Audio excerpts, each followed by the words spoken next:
여러분, 우리는 사는 동안 여러 종류의 일들을 겪습니다. 상식적으로 납득이 되는 일도 일어나지만, 그러나면 때로는 상식적으로 납득이 안 되는 기이한 일들을 경험할 때가 있습니다. 여러분들이 겪는 기이한 일들은 어떤 것입니까? 오늘 본문 14절을 보면 하나님께서 당시 백성들에게 기이한 일, 곧 기이하고 가장 기이한 일을 다시 행하리라고 하셨습니다. 한 절 말씀 안에 기이하다는 말을 3번이나 반복하고 있습니다. 이는 하나님께서 반드시 기이한 일을 행하시겠다는 반복적인 강조입니다. 여러분, 하나님께서 준비하신 기이한 일은 어떤 일일까요? 기이하다는 말은 일반적으로 예측하거나 납득할 수 없는 기적 같은 현상을 의미합니다. 얼마나 특별한 일이기에 기이하다는 말을 여러 번 사용하시면서 예고하시는 것일까요? 하나님께서 행하시는 기이한 일은 백성들 편에서는 놀랍고 놀랄만한 일이라고 9절에 말씀하십니다. 여러분, 기이한 일, 놀랍고 놀랄만한 일, 도대체 어떤 일일까요? 백성들을 맹인으로 만드시겠다고 하셨습니다. 9절에 보면 너희는 맹인되고 맹인이 되며 라고 말씀합니다. 유다 백성들 모두를 맹인처럼 두 눈을 가려서 아무것도 볼 수 없게 하시겠다는 것이 기이한 일입니다. 여러분, 유다 백성들은 하나님의 백성들이에요. 가장 탁월하게 주님을 따르는 백성들이에요. 그들의 눈을 가르시겠다는 거예요. 이들은 두 눈을 뜨고 있지만 실제로는 맹인과 같이 살 것이라고 했습니다. 이 기이한 일로 인하여 그들은 볼 수도 없고 들을 수도 없는 자로 살게 될 것입니다. 여러분, 눈뜬 소경의 삶을 상상해 보십시오. 기이한 일로 인하여 그들은 주변에서 무수한 일이 일어났는지 볼 수 없게 되었습니다. 어떤 일인지를 볼 수 없어요. 왜 이런 일이 일어났는지 알 수 없게 되었습니다. 여러분, 백성들이 포도주나 독주에 취한 것처럼 혼란과 무질서 그리고 방탕함이 있겠다고 하셨습니다. 9절 말씀 제가 봉독합니다. 너희는 놀랍고 놀라라. 너희는 맹인이 되고 맹인이 되라. 그들의 취함이 포도주로 말미암이 아니며 그들의 비틀거림이 독주로 말미암이 아니니라. 아멘. 백성들은 밤과 낮을 가리지 않고 비틀거리고 비틀거리면서 정신을 잃고 사는 자들이 온 땅에 가득한 것이 기이한 일입니다. 한마디로 말하면 제정신으로 사는 자들이 한 명도 없게 하시겠다는 말입니다. 여러분, 어린아이부터 어린애 이르기까지 모두가 취한 자처럼 정신을 놓고 사는 것을 생각해 보십시오. 제정신으로 사는 자들이 없게 하시는 것이 기이한 일입니다. 잠들게 하는 영이 백성들의 눈을 감기게 하실 것이라고 하셨습니다. 여러분, 10절 말씀 제가 봉독합니다. 대저 여호와께서 깊이 잠들게 하는 영을 너희에게 부어주사 너희의 눈을 감기셨으니 그가 선지자들과 너희의 지도자인 선견자들을 덮으셨습니다. 아멘. 여호와께서 깊이 잠들게 하는 영을 너희에게 부어주사 눈을 감기게 하셨으니 라고 말합니다. 여러분, 잠들게 하는 영은 좋은 영이 아닙니다. 여러분, 하나님의 말씀을 들을 때는 두 눈을 부릅 뜨면서 어떤 말씀을 들을까? 주님, 이 말씀을 저에게 주십시오. 이 말씀을 오늘 받기를 원합니다. 내 마음에 간절히 원해요. 이것입니다, 여러분. 근데 눈이 감기면 좋지 않는 영이에요. 정신과 생각을 마비시켜서 분별력을 잃도록 하시겠다는 것이 기이한 일입니다. 이 일로 모든 백성은 24시간 혼미한 상태로 살게 됩니다. 정신 마비 상태. 사고, 작용, 마비 상태가 기이한 일입니다. 이 일이 일반 백성들뿐만 아니라 지도자들, 즉 백성들을 이끌어야 할 선견자들까지 임하는 총체적 위기가 온다는 것이 더 큰 문제인 것입니다. 선견자들까지 이렇게 하시면 이 혼란을 해결할 길을 막으시겠다는 말입니다. 모든 계시가 밀봉되어서 아무도 계시의 내용을 읽거나 알 수 없게 하시겠다고 하셨습니다. 여기 11절 12절 말씀입니다. 그러므로 모든 계시가 너희에게는 봉안책의 말처럼 되었으니 그것을 글 아는 자에게 주며 이르기를 그대에게 청하노니 이를 읽으라 하면 그가 대답하기를 그것이 봉해졌으니 나는 못 읽겠노라 할 것이요 또 그 책을 글 모르는 자에게 주며 이르기를 그대에게 청하노니 이를 읽으라 하면 그가 대답하기를 나는 글을 모른다 할 것이니라. 아멘. 한마디로 말하면 하나님의 말씀이 쓸모없는 글이 되어버린다는 것이 기이한 일입니다. 읽어도 깨닫지 못해요. 읽어도 내 마음에 감동이 없어요.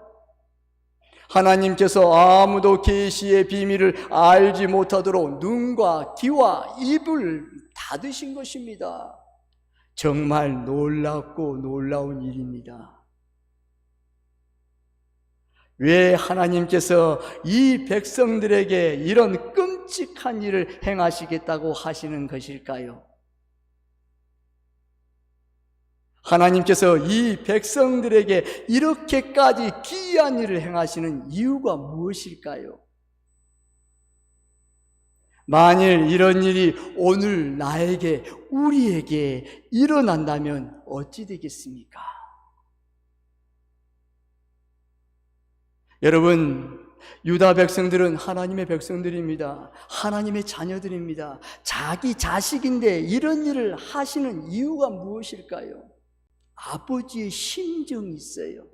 이사야를 통해서 유다 백성들에게 말씀하신 이 선포된 말씀을 들으라는 아버지의 이유가 있어요. 오늘 이 시간 우리 사랑하는 저와 여러분에게 이 말씀이 선포되는 이유가 있다는 것이에요. 여러분, 분명한 이유가 있습니다. 아버지 하나님의 심정입니다. 하나님은 자기 백성을 아끼고 사랑하시는 아버지이십니다. 여러분, 이 말씀을 주시고 기이한 일을 행하신데 사랑하는 자녀들에게 네 망해라, 너 죽으라, 너 이제 끝났다, 그런 아버지가 어디 있습니까? 우리 하나님도 동일합니다. 사랑은 내 자녀에게 기이한 일을 행하는 이유가 있다는 거예요. 살리를 목적이에요. 내가 사랑하는 아버지의 심정 이유라는 것이에요. 어찌 아비가 자식에게 이런 기이한 일을 행하시는데 이유가 없으시겠습니까? 여러분, 13절 그 이유입니다. 답입니다. 13절 말씀 함께 봉독합니다. 시작. 주께서 이르시되 이 백성이 입으로는 나를 가까이 하며 입술로는 나를 공경하나 그들의 마음은 내게서 멀리 떠났나니 그들이 나를 경외함은 사람의 계명으로 가르침을 받았을 뿐이라. 아멘. 하나님을 저버렸기 때문입니다. 하나님을 기만했어요. 하나님께 등을 돌렸습니다. 이것이 기이한 일을 만드신 원인이 되었습니다.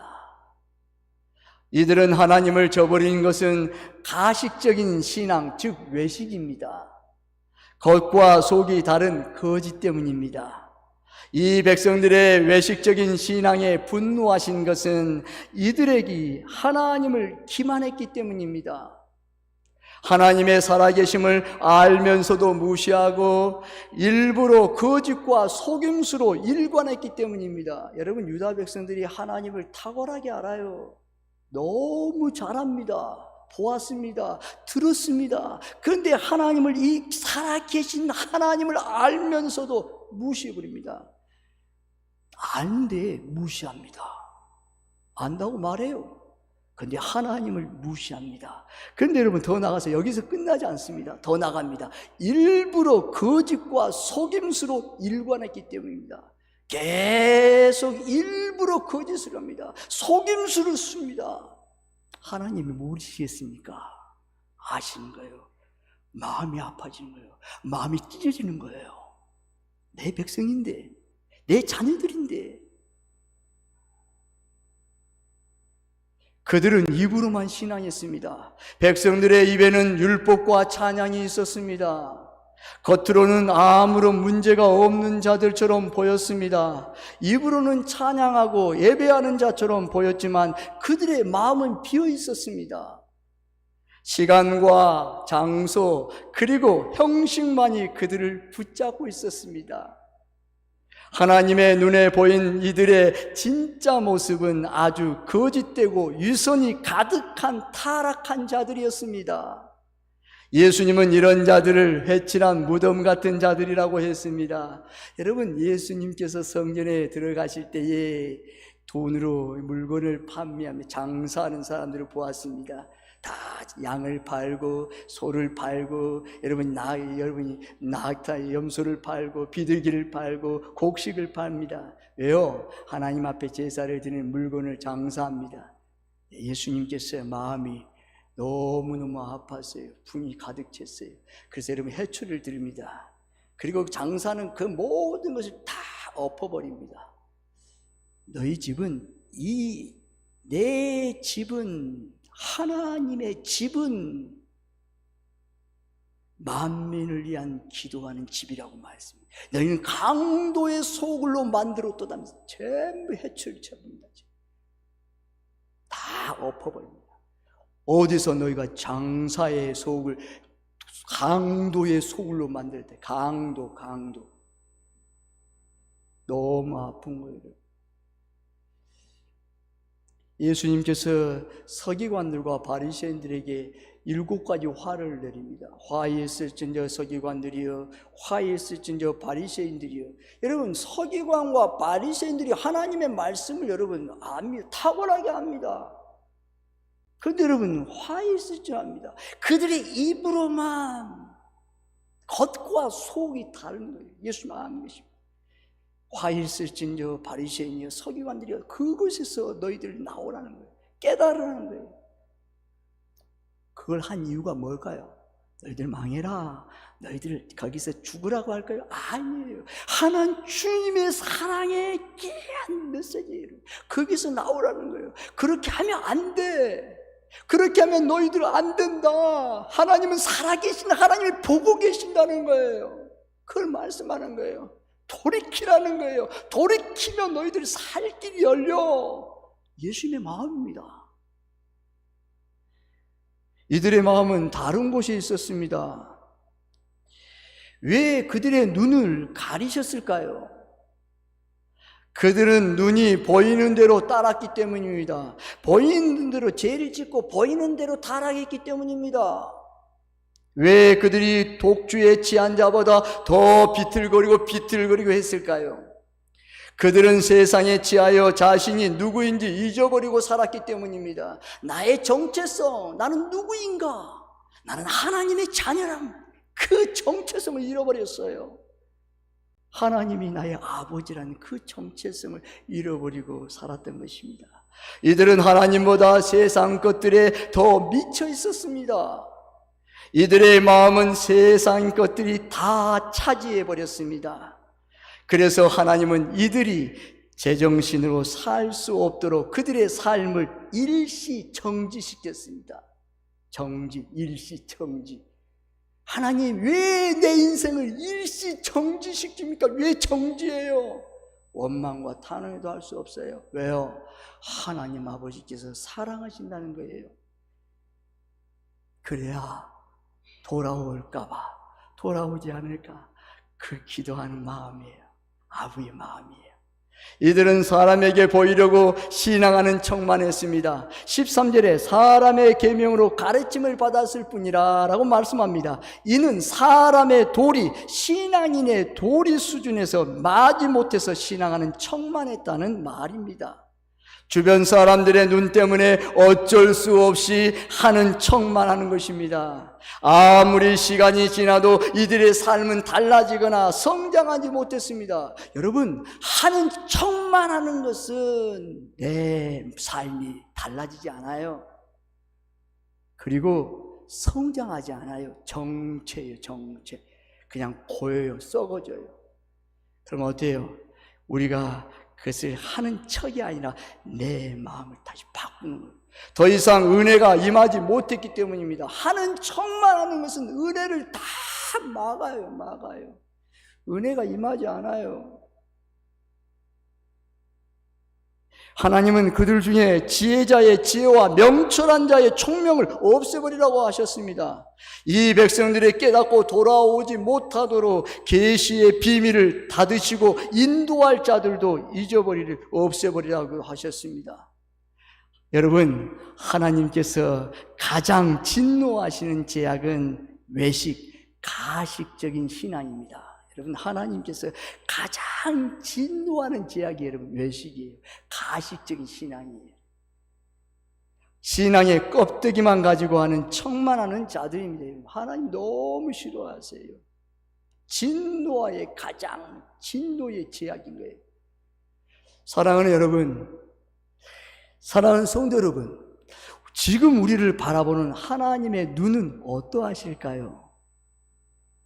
지금 이 시대에도 이런 기이한 일이 반복되지 않는다고 장담할 자가 있을까요? 지금 내 주변에는 예상치 못한 일들이 반복적으로 일어나고 있지는 않습니까? 신앙보다는 사람의 눈을 의식하면서 겨우겨우 신앙의 명목만 유지하는 사람은 없습니까?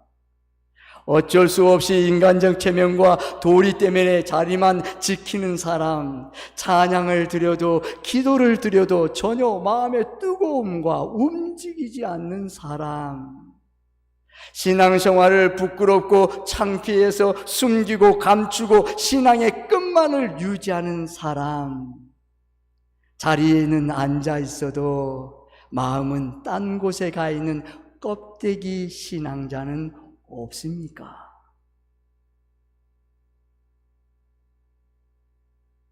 여러분, 우리가 하나님을 바르게 신앙하면 더 기이한 일을 선물로 주심을 믿으시기를 바랍니다.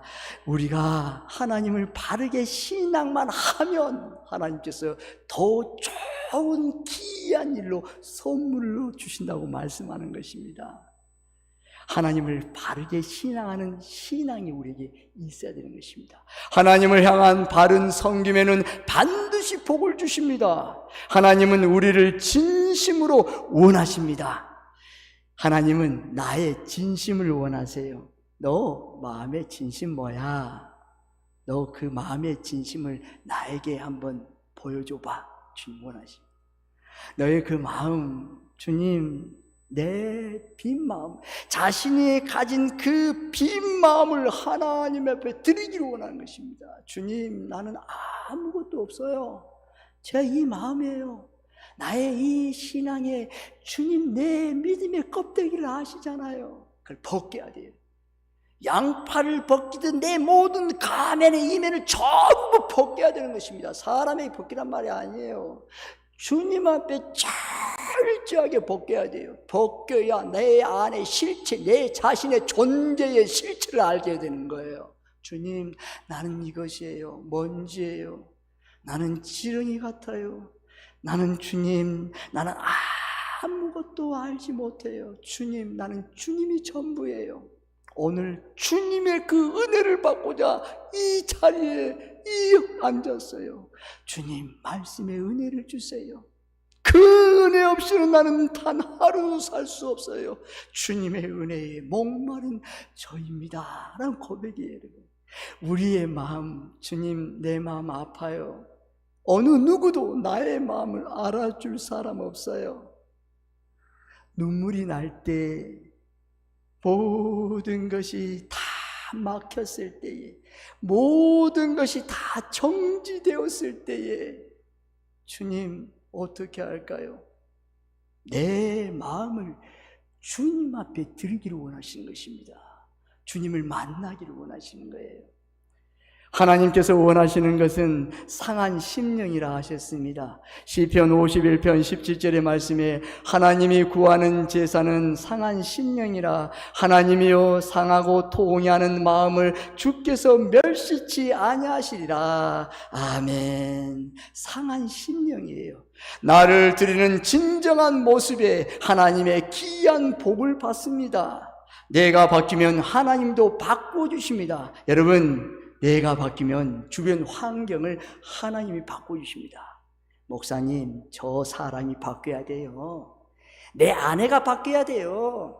내 남편이 바뀌어. 지금 사는 것이 20년, 30년 사는데 아직도 안 바뀌고 있어요. 내가 무슨 잘못이에요? 나 잘못 없어요. 내가 얼만큼 최선을 다해서 살았는데요. 나같이 깨끗하고 최선을 다하고 책임감 있게 사는 사람 어디 보세요? 없어요. 그러니 저 사람만 바뀌면 나는 그냥 바뀌는 거예요. 여러분, 혹시 이런 사람이 없습니까? 주님이 오늘 이 시간 나를 두드리세요. 너만, 내가 바뀌고 한다. 너만 바뀌면 하나님께서 일하신다는 거예요. 하나님, 저 아버지, 하나님, 모든 내 자녀들이 바뀌기 원합니다. 아니야, 너만 바뀌기 원해. 너의 자녀들, 너만 바뀌면 너의 남편, 너의 아내, 너의 자녀들, 너가 하는 모든 사업과 직장, 일터, 너가 속해 있는 공동체, 세봉정교회, 너가 지금 있는 그 나라와 민족 모두가 내가 바꿔질 때 말씀하는 거예요. 나에게 관심 있어요. 하나님은 나에게, 하나님께서 관심이 있어요. 너만 바뀌기 원해. 그렇습니다, 여러분. 내가 바뀌면 내가 모든 삶을, 모든 일들을 귀한 일로 바꿔주시면 믿으시기를 바랍니다. 내가 바뀌는 거예요. 하나님, 내가 바뀔게요. 내 이면의 모든 가면적인 모든 것을 주님 앞에 다 드러내는 걸 원하시는 거예요. 주님, 그동안 내가 바뀌지 않았어요. 내가 의인 척했어요. 내가 믿는 척했어요. 내가 주님을 안다는 척했어요. 그걸 전부 다 주님 앞에 드러낼게요. 다 주님, 내가 바뀔게요. 결단하기를 원하시는 거예요. 그러면 너가 관련된 모든 일들 내가 다 바꿔줄게. 복으로, 승리로, 축복으로, 은혜로 모든 문제를 다 바꿔주다는 하나님의 약속인 거예요. 믿으시기를 바랍니다. 그 약속이에요, 여러분. 약속이에요. 하나님은 나에게 관심. 그렇습니다. 내가 바뀌면 다시 눈을 열어주십니다. 다른 사람이 볼 수 없는 것을 보게 하시고 듣게 하시는 특별한 은혜가 임합니다. 하나님이 하시는 일을 보게 하시고 주의 뜻을 알게 하시는 은혜를 부어주십니다. 그전에는 내가 바뀐다는 말 안 했지 않았어요. 원망과 불평과 이유를 댔어요. 다 열거했어요. 다 맞아요. 근데 그때는 내 눈이 가려져 있었어요. 하나님, 주님, 내가 바뀔게요. 내가 바뀔게요. 저 사람 관심 없어요. 나만 바뀌면 돼요. 근데 내가 바뀐다고 고백하고 결단할 때 내 눈에 비닐이 벗겨지는 거예요. 그리고 은혜가 보여요. 그전에는 깨닫지 못하고 보지 못했던 것을 보게 하세요. 축복이에요. 은혜예요. 하나님의 기적을 내가 체험하는 거예요. 그것이 주님 말씀합니다. 그렇습니다. 내가 바뀌면 성령의 충만함을 부어주신 줄 믿으시기를 바랍니다. 내가 바뀌는 거예요. 여러분, 내가 바뀌면 열린 하늘 문이 열려요. 땅의 문이 열리는 것이에요. 다 열려요. 자기 원하는 대로 다 열려요. 성령의 충만한 가운데 성령님을 위로하세요. 평안을 주세요. 갈라디아서 5장 22절에서 23절에 사랑과 희락과 화평과 오래 참음과 자비와 영성과 충성과 온유와 절제의 열매를 자연스럽게 맺게 되는 거예요. 내가 아무리 애쓰고 노력해도 열매는 없었는데 주님, 내가 바뀐다고 고백하고 결단할 때에, 주님 앞에 나아갈 때에 그것이 성령의 은혜로 자연스럽게 가면 갈수록 더 열매가 주렁주렁 열려서 먹게 되는 거예요. 놀라운 하나님의 역사입니다. 그렇습니다. 성령의 충만한 역사들이 그가 하는 모든 일에 나타납니다. 성령님께서 그를 주관하셔서 하는 일마다 아름다운 결과를 주심을 믿으시기를 바랍니다. 그래요. 모든 일들에 성령이 나타나는 거예요. 자신이 지금 어디에 있으냐, 쓰레기통에 있느냐, 냄새 나는 것이 있느냐, 조건이 필요 없어요. 하나님, 이런 것에 무슨 열매가 있겠어요? 아니에요. 너가 어디에 그곳에 있든지 성령님과 함께 동행하면 쓰레기통에서 장미꽃이 피어 올라오는 거예요. 쓰레기통에서 금처럼 황금의 빛이 확 빛나는 거예요. 그리고 그가 주관하는 모든 일마다 아름다운 결과를 주신 거예요. 손해 없다. 너 가봐. 그거 손해 되겠는데? 아니야. 손해가 아니야. 큰 이익을 볼 거야. 내가 복으로 바꿔줄 거야. 너 아름다운 결과가 너의 삶 속에 매일 매 순간순간 나이가 80이 되든 90이 되든 100세가 되든 너의 인생에 펼쳐질 거야. 걱정하지 마. 염려하지 마. 쫄지 마. 하고 담대하게 믿음으로 나가봐. 그러면 내가 하나님께서 성령의 은혜 안에서 내가 바뀐다고 고백했잖아. 말씀하는 거예요.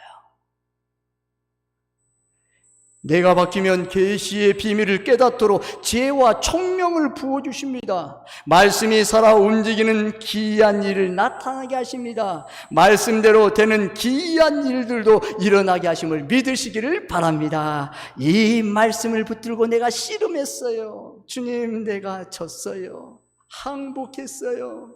하나님, 그 말씀대로 내가 살아갈게요. 그 말하는 순간 이 말씀이 내 삶에서 펼쳐지게 되는 거예요. 이 말씀이 내 삶 속에서 기적의 역사, 은혜의 역사 재현되는 거예요. 아, 말씀이 살아있네? 말씀이 잡히는 거예요. 말씀의 눈으로 보여주는 거예요. 말씀이 내게 들려오는 거예요. 이 말씀이 내 삶 속에서 작은 것부터 실체로 역사가 일어나는 것입니다. 이런 복은 바른 예배자에게 나타납니다.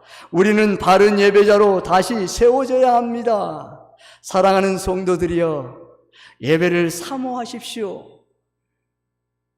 사랑하는 여러분, 예배에 열정을 쏟으십시오. 이 예배는 지나면 오지 않습니다. 하나님, 이 예배에, 한 시간 들은 이 예배에 내 온 정성을 쏟습니다. 내 에너지를 다 드립니다. 그 한번 드려보십시오. 주님이 마음에 탐복이에요. 탐복. 이야, 됐다. 내가 은혜를 줄게. 너 아는 너 소원 뭐야? 너 소원 있잖아. 그거 불가능하다고 하지 마. 내가 그 소원 아름답고 존귀하고 보배로운 것으로 내가 다 만들어서 너에게 줄 거야. 여기 있다.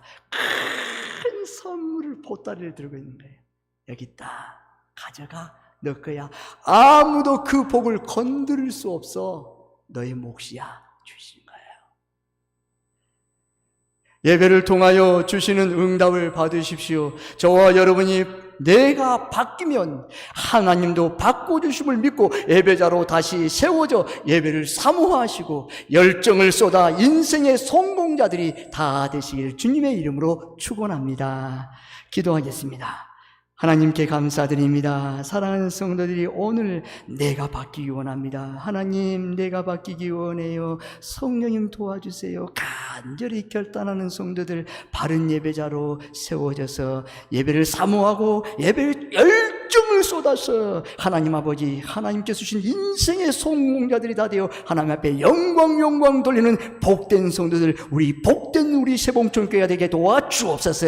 간절히 축복하며 예수님의 이름으로 기도드리옵나이다. 아멘.